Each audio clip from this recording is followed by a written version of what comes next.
tata krama makan, setiap negara mempunyai etika masing-masing yang berbeda dan terbilang unik. Etika makan di berbagai negara ini dipengaruhi oleh budaya dan kepercayaan masing-masing negara tersebut. Dan untuk menghormati negara-negara yang akan Anda kunjungi, ada baiknya untuk mempelajari dahulu etika yang berlaku di negara tersebut. Seperti fakta cara makan yang unik di Cina. Sejarah panjang kuliner Cina ternyata berlaku pula untuk tata cara makannya yang telah berusia ribuan tahun. Tata cara makan Cina yang berkembang hingga saat ini berasal dari zaman dinasti Zhou pada abad ke-11. Tata cara makan ala kerajaan ini kemudian berkembang dengan berbeda di tiap-tiap wilayah Cina. Dulu, perbedaan tata cara makan tergantung pada strata sosial yang terbagi menjadi kelompok ningrat, pejabat, pedagang, dan rakyat biasa. Sekarang, umumnya tata cara makan hanya dua macam, yakni tuan rumah dan tamu. Tata cara makan di Cina mirip seperti Jepang, hanya ada sedikit perbedaan, antara lain seperti tempat duduk paling utama, biasanya ditempatkan menghadap timur atau pintu masuk. Dan etnis Cina juga memiliki kebiasaan bersulang. Namun, sulang tidak dilakukan bersamaan, melainkan berurutan mulai dari tamu terhormat, diikuti yang duduk di sebelahnya, hingga tempat duduk terakhir saat santapan dimulai. Saat santapan dimulai, orang harus menjaga cara makannya agar tetap sopan. Orang muda harus menunggu orang lebih tua mengajak makan untuk mulai makan. Dan aturan dalam memegang mangkuk, jempol harus berada di tepi mangkuk di dekat mulut.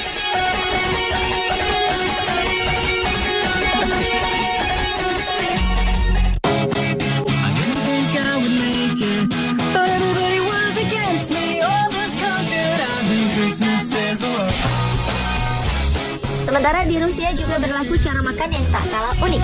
Orang Rusia dikenal karena keramahan mereka, dan tamu akan dianggap sopan saat menerima vodka ketika ditawarkan. Namun yang penting harus diingat adalah jangan memutuskan kontak mata saat bersulam. Jika makanan yang disediakan berisi saus atau kuah, gunakan roti untuk menyerapnya. Karena jika tidak memakan semua roti di piring, maka akan dianggap boros, bahkan dikatakan dapat mendatangkan kesialan.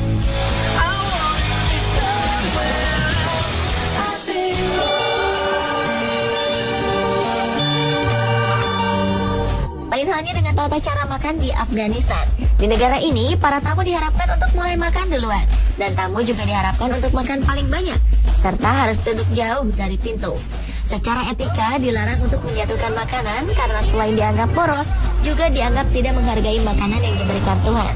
Tetapi jika secara tidak sengaja menjatuhkan makanan seperti sepotong roti, maka harus segera memungutnya, mencium, dan naikkan roti tersebut ke dahi sebelum menurunkannya kembali.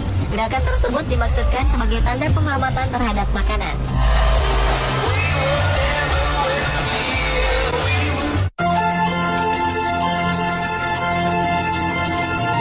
Tata cara makan di Ethiopia yang terkenal sebagai negara yang kerap mengalami krisis pangan juga cukup unik.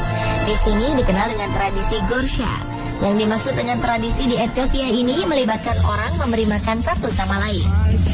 Namun, cara makan ini bisa membuat selera makan hilang dan berantakan. Terlebih jika ada kuah yang dihidangkan. Karena kita harus meraup semuanya dengan tangan kosong dan memberi makan orang di sebelah dan kemudian semua tamu lain di sekitar meja. Yang berarti kita akan disuapi dengan tangan atau jari setiap orang. Sedangkan di Thailand berlaku tata cara makan unik lainnya, di mana pengunjung sering duduk di lantai untuk makan dan dianggap sangat tidak sopan jika menunjukkan telapak kaki kepada siapapun saat duduk. Selain itu, kita harus menjaga posisi kepala lebih rendah dari setiap gambar kepala Buddha dan raja. Dan jika kita membawa wadah, harus dibungkus dan biarkan bandrol harga tetap terlihat oleh penerimanya. Hal ini dikarenakan sang tuan rumah mungkin akan membalas bingkisan yang telah diterimanya. Dan akan sangat memalukan jika hadiah mereka bernilai kurang dari milik kita.